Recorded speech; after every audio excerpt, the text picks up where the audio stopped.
İrəvan çuxuru.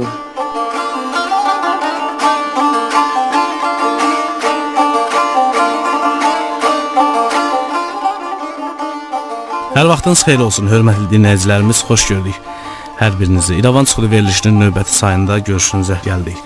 Bu dəfə də studiyadan sizləri sağlam salamlayır.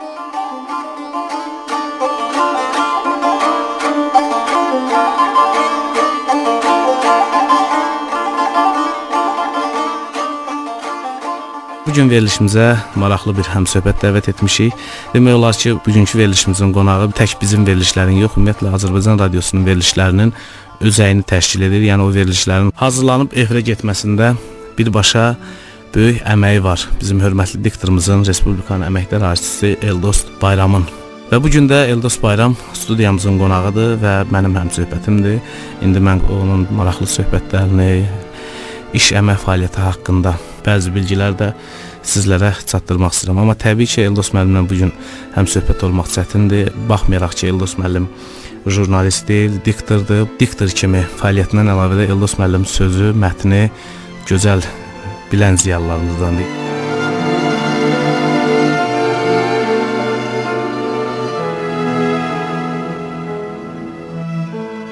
Eldos müəllim, xoş gördük sizi.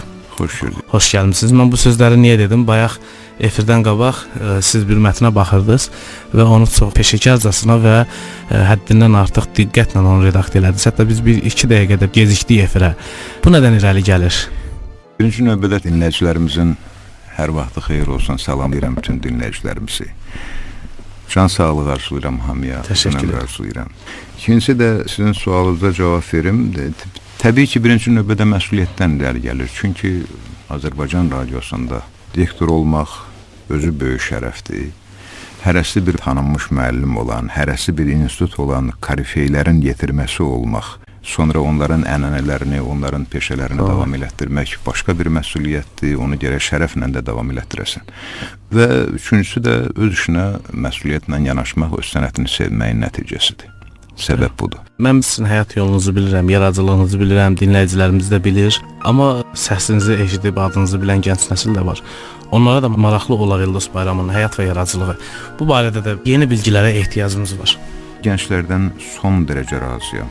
Birinci növbədə mənim əhatəmdə olan, məsələn, bizim Azərbaycan teleradio verilişləri qapalı səhmdar cəmiyyətində fəaliyyət göstərən gənclər bir zamanlar zaman dəyişdi, gənclər gəldi, maşallah sizin kimi gənclər və narahat idim, çox narahat idim ki, tanımırlar, bilmirlər, insan sayılanda istər-istəməz adamın özünü xoşbəxt hesab eləyir və bu mənada son dərəcə razıyam gənclərdən, onların münasibətindən, öyrənmək həvəsindən. Son dərəcə razıyam gənclərimizdən və eyni zamanda dinləyicilərdən. Ümumiyyətlə, belə ünsiyyətdə olanda o qədər xoş sözlər eşidirəm, xoş münasibət görürəm, öz zəhmətimin əvəzini görürəm. Ataların da belə məsəli var ki, sənətkarı alqış yaşadır. Bunlar hamısı təbii ki, bir əvəzdə o vacib deyil ki, əl çalasan. Xoş sözlər özü sənətkara alqış deməkdir. Bunlar da məni yaşadır. Çox razıyam bir sözlə.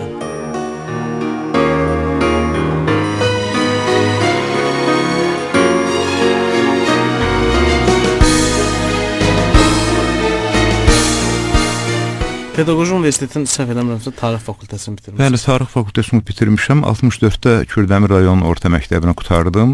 Gəldim Azərbaycan Dövlət Universitetinin Filologiya fakültəsinə sənədlərimi verdim. O qədər özümdən razı idim demək olmaz. Özümə son dərəcə arxain idim. Heç bir köməkçi vasitədən istifadə eləmədən, sadəcə biraz tələsdim deyəsən, nəsə bir səbəb oldu. Həyəcan idi, Bakı mühiti idi, şəhər idi, rayondan gəlmiş cavan uşaq. Atamla gəldik, ədəbiyyatdan yazı idi. Aldıq, baxdıq, gördüm orfoqrafik səhvlərim o qədər çox olub ki, tələsmişəm yəqin ki. Nəysə alınmadı, getdim rayona 1 il işlədim müəssisədə və gəldim Pedaqoji Universitetinin Tarix fakültəsinə daxil oldum və mənim üçün burada ədəbiyyatı daha çox sevməyimə baxmayaraq ali savad almaq daha önəmli idi, vacib idi. Çünki mənim məramım vardı, məqsədim vardı. Qarşımda qoymuşdum o məqsədi ki, mən Azərbaycan radiosunun diktor olmalıyam. Rəhmətli Aydın Qaradağlının səsini eşidəndən, Ramiz Mustafayevin səsini eşidəndən o məqsədi qoymuşdum qarşımda və bilirdim də, eşitmişdim də ki, radioya yaxud televiziyaya ali savad olmadan, ali təhsil müəssisəsini bitirmədən qəbul eləmirlər. Ona görə də mənə diplom lazım idi. Təbii ki, ali təhsil almaq da böyük şərəfdir. Tarix fakültəsini bitirəndən sonra bir tarix müəllimi kimi işləmək olardı ən azından. Amma İşlədim bir növ. İşlədim də bir növ. Amma tarixə düşmək çətin olardı. Yox, təbii. Amma indi ən azından tarixə çətindir. Müəllimlik sənəti də çox şərəfli sənətdir, amma siz deyən kimi təbii tarixə düşmək üçün fərq çoxdur.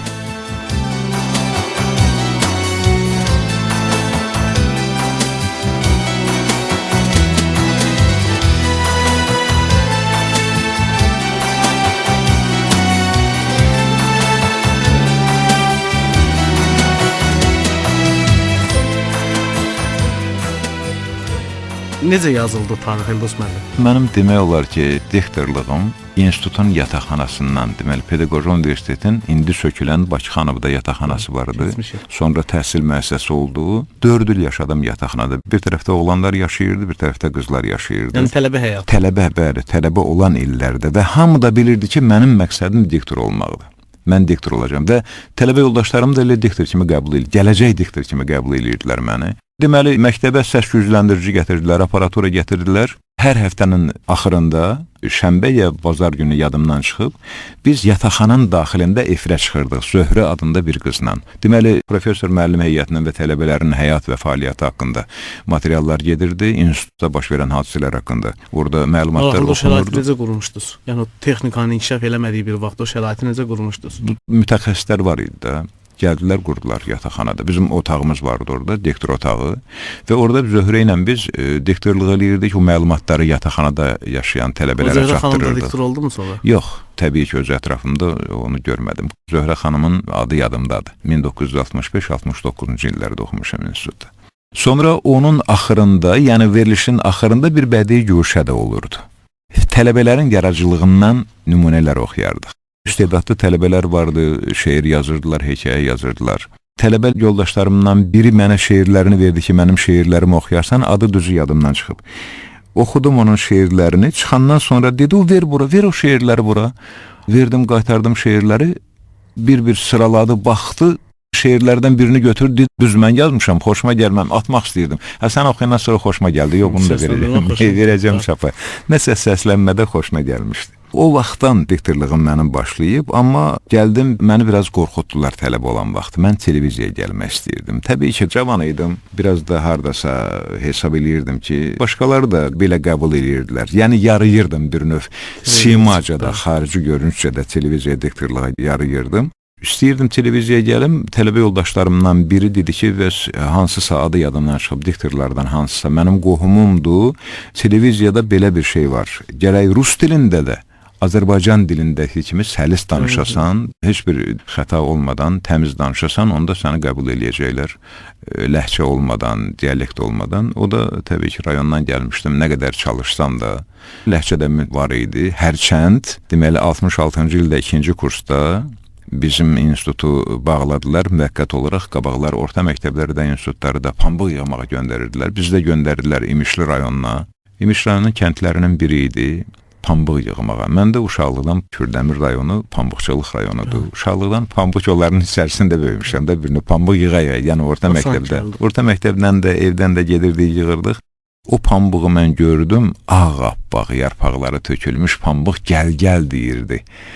Bizim rayonda məsələn onun əllə yığmağa imkan verməzdilər. Ancaq maşın üçün eləyirdilər onu. Yarpaqlarını tökürlər, dərman vurub pambıq, ağappaq pambıq qalır, maşın gəlir onu yığır. Girdim sahəyə 4 saatın içərisində, axşam çəkəndə bilindi ki, mən 80 kilo pambıq yığmışam. Qaldıq orada, çox pis şəraitdə. Orada 2 dəfə 40 kilo yığdım, 2 gün.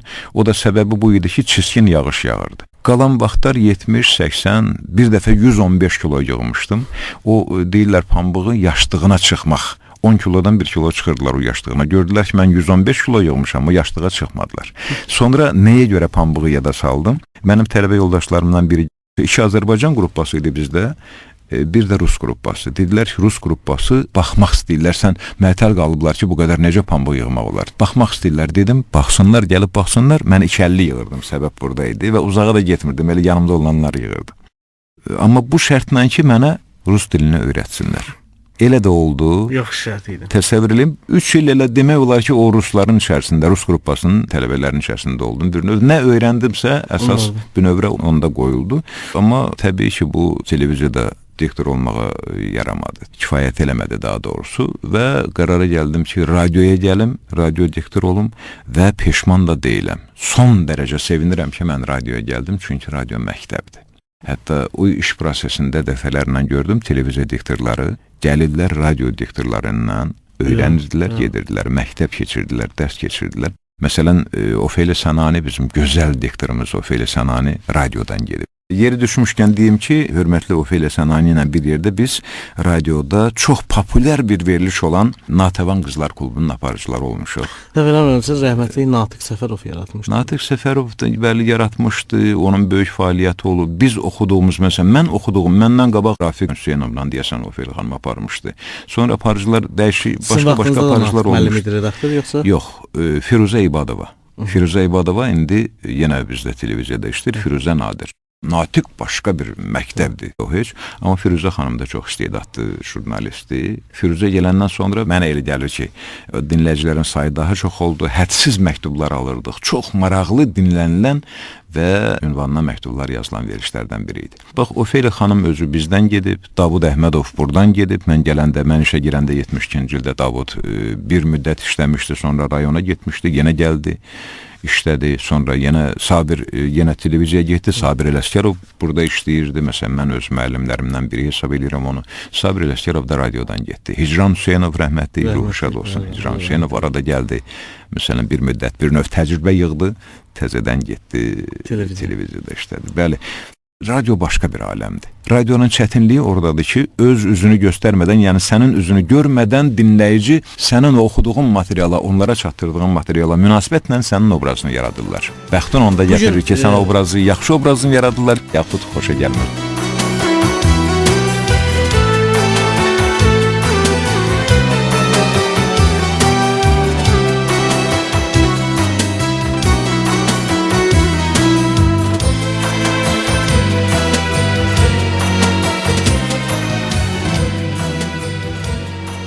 Bugün dinləyici daha çox Azərbaycan radiosundan nəyi götürür? Yəni, nə ilə qidalanır? Birinci növbədə Azərbaycan dilinə münasibətdə. Necə ki, bizim qabaqçı vaxtlarda, Sovet dönəmində o karifeylər işləyəndə, hardasa bir əyləşib çay içəndə, yaxud söhbət edəndə, mübahisə düşəndə ki, bu filan sözü necə demək lazımdır, deyirdilər ki, açın radionu, istənilən diktorun səsinə qulaq asın. Çünki elə bir məktəb idi ki, fərqi yox idi. İstənilən diktorun səsinə qulaq asın, onun tələffüzünü görün, o sözü necə tələffüz eləyirsə, deməli, o söz elə deyilməlidir. O ənənədə davam eləyir. Birinci növbədə, məsələn, həmin ənənə davam eləyir, indi gənclər də ənənəni davam elətdirirlər Azərbaycan radiosunda və ona görə də birinci növbədə Azərbaycan dilini düzgün tələffüz eləyirlər.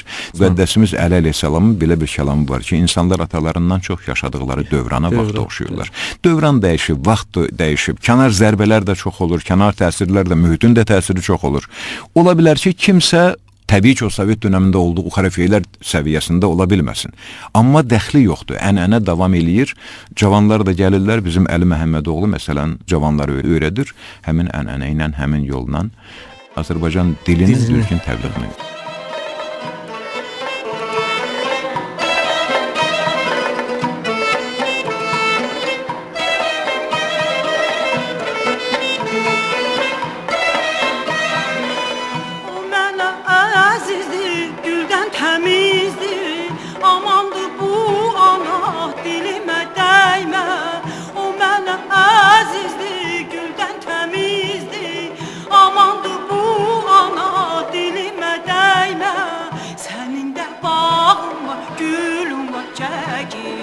Bağımda əkdiyim gülümə dəymə, sənin də bağın var, gülüm var çəkin. Bağımda əkdiyim gülümə dəymə, dəymə, dəymə, dəymə, dəymə. Dəymə, dəymə, dəymə, dəymə, ana dilimə.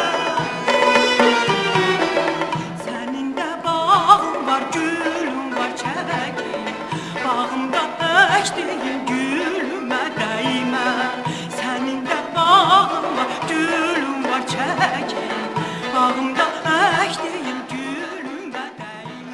Bəs Eldas müəllim, bu gün siz də eşidirsiniz, mən də eşidirəm, dinləyicilər də eşidir. Avropa mənşəli terminləri Azərbaycan dilinə qatıb və onu da efirdə səsləndirmək bu müasirlik əlamətidir, yoxsa sadəcə olaraq başa düşə bilmirəm. Bəzi televiziyalarda, televiziya aparıcılarının, mən diktor deməzdim, diktor çünki böyük sənətdir və məsuliyyətli sənət. Televiziya aparıcılarının, yəni dilində bu ifadələr var. Amma o terminlərin heç biri də yerli yerində işlənmir. Buna sizin münasibətiniz mənə maraqlı olardı. Amma Azərbaycan Respublikasının prezidentinin dil haqqında da, Azərbaycan dili haqqında da sərəncamı var. Yəni bilavasitə onlara əməl olunmalıdır. Yəni televiziyalar, bugünkü aparıcılar ən azından sizin kimi ustadlardan dərs almalıdır. Yəni bizim televiziyanın və radionun bildiyimiz kimi daxilində televiziya radio akademiyası var. Buradan da bildiyiniz kimi nə qədər insanlar dərs alır, keçilən ustad dərslərindən qidalanırlar. Bax buna münasibətinizi bilmək istərdim. Mən həmişə demişəm Savalan bəy, Allaha şükür ki, ulu yaradanımız Azərbaycana bütün nemətləri bəxş eləyib də, bizim geniş qəlbimizə, açıq ürəyimizə, gözəl insanlığımıza, hamısını bəxş eləyib. Yeraltı yerüstü sərvətlərimiz də çoxdur. Amma ən gözəli, onların ən vacibi sərvətlərimizin ən vacibi o Azərbaycanımızın dilidir. Azərbaycan dilidir və birinci növbədə o Azərbaycan dilinin düzgün işlədilməsinə əməl etmək lazımdır. Düzgün təbliğini həyata keçirmək lazımdır. Təbliği həyata keçirmək üçün birinci növbədə ən gözəl vasitə də, vacib vasitə televiziyadır, radiodur. Ötürməkdir. Onun üçün də təbii ki, bizim Azərbaycan Teleradiosunu tərifləmək fikrində deyiləm. Mən bayaq sözlərimi dedim. Bu ənənədir, ənənə də davam eləyir. Bu bizim qanımızdadır. Stereotipləri sındırmaq mümkün deyil. Mümkün deyil. Qanımızdadır və canımızdadır. Gələn nəsil də böyüklərə baxır və böyüklər də onlara öyrədir ki, bəli, beləcə də olmalıdır. Məsələn, mən işə girəndə məndə belə təsəvvür yaranmışdı ki, Azərbaycanda hansı institutu qutarırsan qutar, akademiyada işlə. Hansı akademiyanı istəyirsən qutar. Amma Azərbaycan radiosunda olan diktorluq akademiyası heç bir akademiyada yoxdur. Yəni heç bir yerdə öyrətmirlər. O elə o təhsil vermir. Elə öyrət, bəli, elə öyrətmək yoxdur. Bu Azərbaycan dilinə, dövlətin siyasətini təbliğ eləmək öz yerində, amma bilavasitə Azərbaycan dilinə xidmət eləməkdir. Deməli, birinci növbədə Azərbaycanın özünə xidmət eləməkdir. Düzgün tələffüz, Azərbaycan dili gözəl dildir. Son dərəcə gözəl dildir. Amma bir şey var da, bax biz bir millətik də, Azərbaycan xalqıyıq, millətiyik. Bax rus dilində çox sözlər işlədirdik. Bu təbiidir də, bir növ dillər qarışmışdı bir-birinə. Orada bir kənar təsirlər də, bir sualtı təsirlər də var idi ki, rus dili daha çox təbliğ olunsun, dil, Azərbaycan dili yavaş-yavaş aradan çıxsın. O, qanımıza, canımıza girmişdi. Amma indi onların hamısını təmizləyirik. Yaxşı, bu rus dilindən təmizləndik. Bu yandan türkümüzün dili gəldi. Qəribə bir tendensiya yaranıb. Kanallar var ki, türk dilindən Azərbaycan dilini qarışdırıb, qəribə bir dil ortaya çıxarır. Bu yaxınlarda Eldos müəllim, mən bir televiziya verilişinə baxıram və ora bir müğənni dəvət olunub. Və aparıcı müğənninin mahnı oxumağını tələb edir. Və orada aparıcı da qeyd edir ki, mən istəyərdim növbəti trekini səsləndirəsən. Trek ingilis dilindədir. Çox mənə qəribə gəldi. Nə ingiliscə kamil danışıq oldu orada, nə Azərbaycanca. Dilin lingvistik qayda qanunlarının heç birinə əməl olunmur. Azərbaycan dilinin imkanlarının heç birindən geniş şəkildə istifadə olunmur. Və o şəkildə də o veriliş efirə getdi. Belə səhvlər çox olur. Amma məsələn, bir neçə gün bundan öncə çox yaxın bir dostum mənə söylədi ki, avtomobil üçün nəzərdə tutulan yaddaş kartına mahnılar yükləməyi xahiş etdi. Və qeyd etdi ki, uzaq bir yola gedirəm. Və dedi ki, nə məsləhət bilərsən, mən qulaq asım, yəni uzaq bir yol gedirəm. Mən ona dedim ki, valla mənə əziyyət vermə. Evdən çıxdın, düz o mənzil başına çatana qədər Azərbaycan radiosuna qulaq as və doğrudan da görəcəksən ki, itirmədin heç nə. Səhv eləmirəmsə, axşam saatlarında sizin ifanızda hansısa bir verilişi eşitmişdi, dinləmişdi və mənə zəng eləyib ki, bəs mən Eldos Bayramın təqdimatında digər redaksiyanın hansısa bir verilişi olub, bəs onu dinlədim. Deyir ki, bəs doğrudan da mən itirmədim heç nə, nəsə əlavə elədim. Mən izah elədim ki, yəni bir mahnıya bir dəfə dinləyirsən, sonra bir yarım saatdan sonra həmin mahnı təkrar fırlanır, yenə dinləyirsən həmin mahnını. Amma burada sən nəsə artıq nəsə öyrənə bilirsən. Öyrənirsən. Mən indi sözümü nəyə gətirmək istəyirəm? Məsələn, bir var dinləyici tərəfindən o fikri öyrənmək, yəni nəsə öyrəndi dinləyici. Bir də var ki, dinləyici hansısa bir televiziya işçisini, radio işçisini görəndə irad bildirir ki, axı bu nədir efirdə belə fikirlər səslənir. Və bunun da qarşısını mənə elə gəlir ki, elə birinci növbədə ustadlar almalıdır. Məsələn, bir dəfə bizim hörmətli professorumuz Buludxan Xəlilov çox gözəl bir fikir dedi. Biz Buludxan müəllimlə qəzet üçün müsahibə hazırladıq. Buludxan müəllim belə bir gözəl fikir bildirdi ki, Azərbaycan dili gözəl dildir. Azərbaycan Respublikasının prezidenti cənab İlham Əliyev bütün tədbirlərdə, Avropa ölkələrində və dünyanın başqa ölkələrində o tədbirlərdə Azərbaycanca danışır. Və özü də çox səlis, çox gözəl şəkildə. Axı indi siz təsəvvür edin ki, əgər bizim Azərbaycan dili dünyanın tədbir salonlarından səslənirsə və onu başqa Avropa ölkələrinin xalqları eşidirsə və ona yüksək qiymət verilirsə, o dilə əl çalınırsa, alqışlanırsa, bəs biz öz dilimizi niyə burada bərbat günə salaq? Doğrudan da Buludxan müəllimin bu fikri həqiqətən də mən hörmətlə qarşılayıram. Ondan əlavə də savalam, hörmətli prezidentimiz o dil haqqında, dilin qorunması haqqında, bəli, xüsusi sərəncam veribsə, bizə nə lazımdır? Deməli, dil məsələsi o qədər vacibdir ki, bax, bayaq mən nə deyirdim? Bir nömrəli sərvət. Əlbəttə. Dil yoxsa Azərbaycan da yoxdur da. Təbii. Buna fikir vermək lazımdır. Deyirsiniz, kanallarda məsələn, o dilin qanun qaydalarına əməl olunmamaq, sonra xarici dillərdən istifadə, rus dilində danışırlar. Bilirsiniz, nə bilim, məndə belə təsəvvür yaranır ki, bunlara nəzarət eləyən yoxdur. Gərək kimsə nəzarət eləsin. Mən səbrim çatmır, məsələn, bir neçə nəfərdə, məsələn, mənim telefon nömrəm var.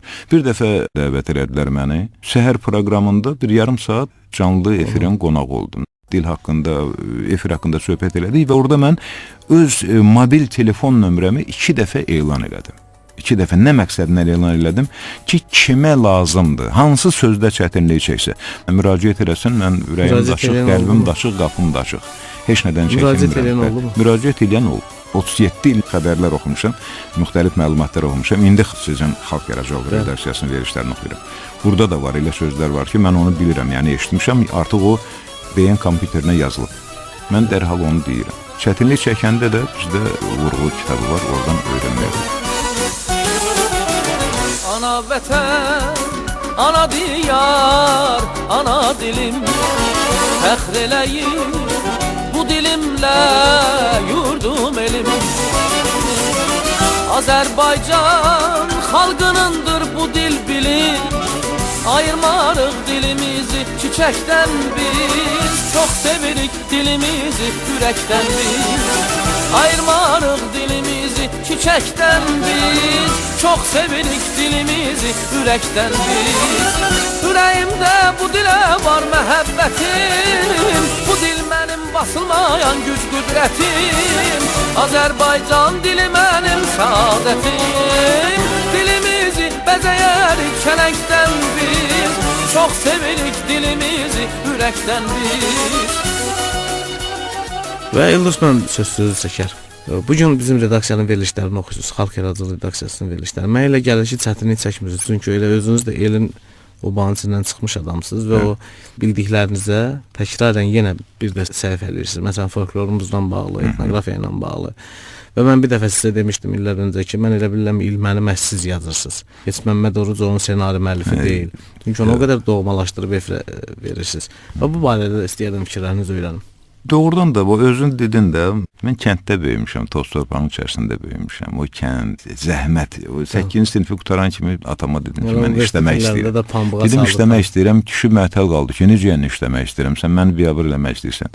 Desinlər ki, Əlövsədin oğlu gedib işləyir, bir oğuldu. Dedim, yox, mən işləmək istəyirəm. Bu pillə-pillə o zəhmətlə böyük. İndi o verilişləri oxuyanda da hamısı vicdanla oxunur. O vicdanın içərisinə istedad da qarışır, o vicdanın içərisinə illərin zəhməti də qarışır. O vicdanın içərisinə neçə il hərəsi bir məktəb olan, akademiya olan, məsələn, Soltan Nəcəfovun dərsi, Aydın Qaradağlı'nın, Ramiz Mustafayevin, Fatma Cabbarovun, Züleyxa Hacıyevanın, Sevda Salehin, Sabir Ələskərovun, Yusuf Muxtarovun, Ofeliya Sənaninin, bu insanların vaxtı ilə, hərəsindən götürdüyüm bu insanların əməyi də var onun içərisində. Mövzu da mənə yaxındaq. Özgə deyil ki, xalqda Azərbaycandan gedir söhbət. Onun folklorundan gedir. Elə bil öz həyatımdan gedir. Mən onu oxuduğumu yaşamasam necə oxuya bilərəm? Özümdən asılı deyil. Mən deyim ki, mən qeyri-adiyəm. Xeyr. Deyim ki, nözəm billah, çox istedadlıyam. Xeyr. Çox sadəcə bir şey. Mənim qanım budur. Özümün qanımdır, özümün ruhumdur. Özümü oxuyuram. Yaxşı oxuyanda, yaxşı çatdıranda, yadındadır Aydın Qaradağlı üçün Polşanın səhv eləmirəmsə, marşalın qızı tamamilə təsəvvürü olmayan bir adam Moskvaya yazıb ki, mən Azərbaycan radiosunda belə bir səsi eşidirəm. Mən onu görmək istəyirəm, o səsin sahibini görmək istəyirəm. Təsəvvürlə səs nəyə qadirdir? Vicdanla yanaşmaq, o işlədiyin işə vicdanla yanaşmaq nəyə qadirdir? qadirdir? Şirkəliyən səs, Levitanın səsi. Levitanın səsi tamam başqa səsi. Mən həmişə deyirəm, Aydın müəllim doğrudan da mənəvi məsələn mənim müəllimimdir və məndən başqa da məndən qabaq işləyənlərin çox. Demək olar ki, Sultan Nəcəfovu deyə bilmərəm. Bütün Azərbaycan radiosunda işləyən diktorların mənəvi atası Aydın Qaradağlıdır. Bilavasitə məsələn mən işə girəndə səhv eləməmsə 27 ya 24 ildir Ramiz Mustafayev baş diktor işləyirdi. Bilavasitə Ramiz Mustafayevin mən həmişə deyirəm zəhmətinin Aydın Qaradağlının ruhunun çörəyini yeyirəm mən şəxsən. Öyrədən bilavasitə məcazi mənada dilimdən tutub məni öyrədən Ramiz Mustafayevdir. Kömək eləyən o bayaqki adlarını çəkdiyim korifeylərdir. Aydın Qaradağlı zirvədir. Yəni hamımızın mənəvi atamız odur. Professional diktor sənətindən söhbət gedəndə tarix boyu, tarixdə qalan Aydın Qaradağlıdır. Levitanın da təsiri oldu mu? Levitanın səsinin analogu yox idi da, o tamamilə başqa bir səs. Yox, səs gözəl idi.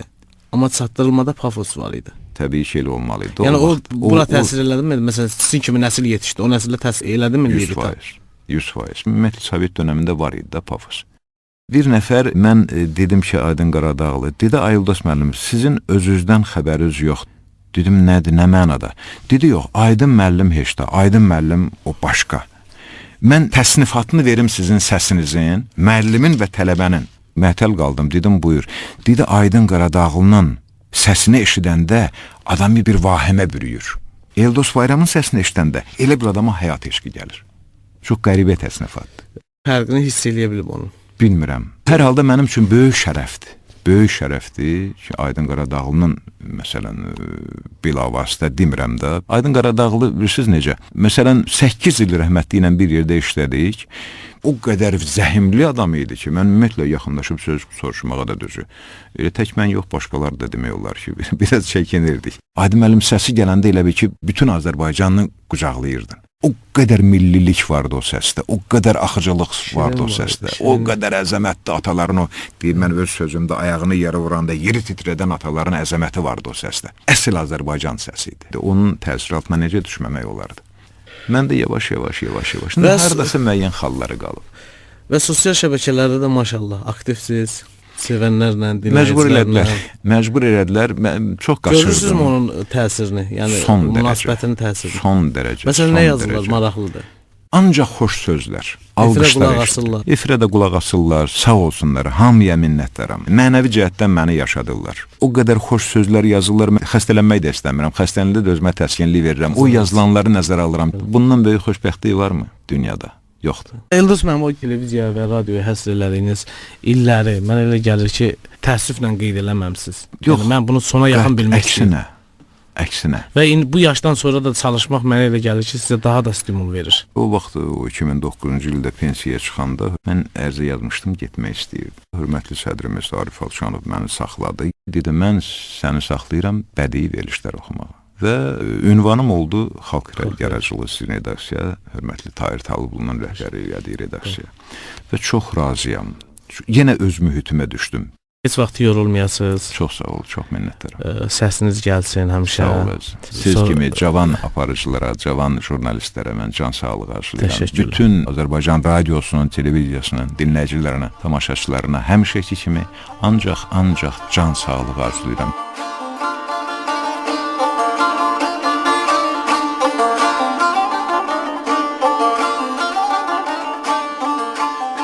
Hörmətli dinləyicilərimiz, bir növ hesab etmədim ki, Eldos müəllim bizim qonağımız oldu. Çünki biz efirə çıxdığımız bu studiyadan Eldos müəllim artıq 43 ildir efirə çıxır. Bu studiyanın bütün mikrofonları, divarları, şüşələri Eldos müəllimə tanışdır.